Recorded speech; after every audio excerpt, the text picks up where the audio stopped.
King Charles III will lead the royal family in procession behind the coffin of his mother when it travels to an Edinburgh cathedral to allow the public to pay their respects. Full details about the royal mourners have yet to be released, but there is a speculation the Duke and the Duchess of Sussex and the Prince and the Princess of Wales, who on Saturday put on a united front during an appearance at Windsor Castle, will be part of the group. King Charles will lead some of the royals on foot, expected to be the Duke of York, Earl of Wessex, Prince Royal and her husband Vice Admiral Sir Tim Rawlins, while the Queen Consort and other members of the monarchy will follow in cars.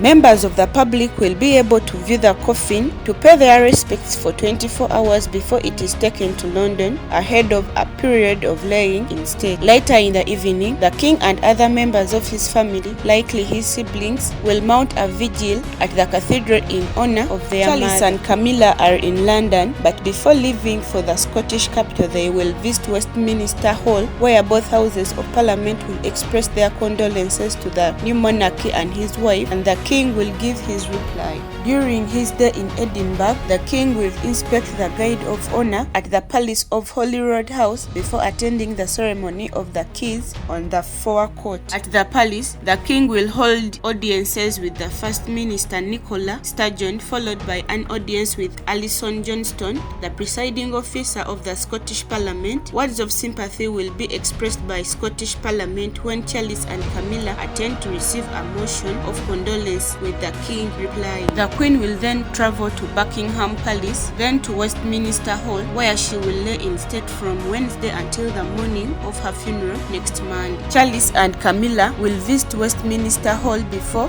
heading north in the morning. Both houses of parliament will express their condolences to the pair.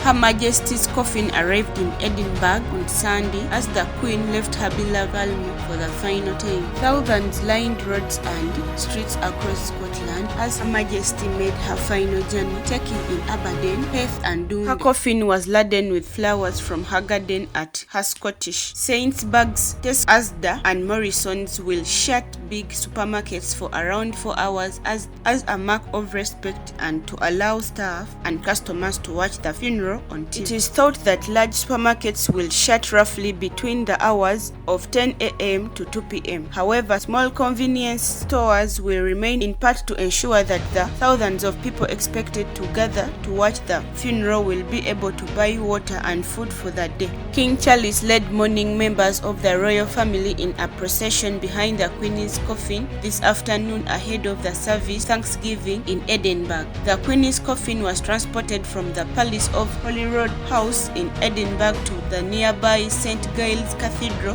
where a Thanksgiving service will be taking place at 3 p.m.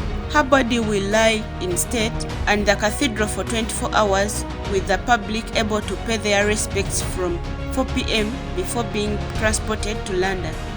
Her coffin, wrapped in the royal standard, was carried out of the palace by 8 soldiers as big pipes rang out as her eldest, so King Charles watched on. The new king, dressed in a military attire of a field marshal, then led a procession behind the black hearse. He was joined by his siblings, Princess Anne in the uniform of Admiral, Prince Andrew also in military attire, and the Duke of York. Prince Andrew was not wearing military attire after having his tie stripped earlier this year, but was clad in medals. He will be able to appear in the military dress for the final vigil around the Queen's coffin at the Palace of Westminster.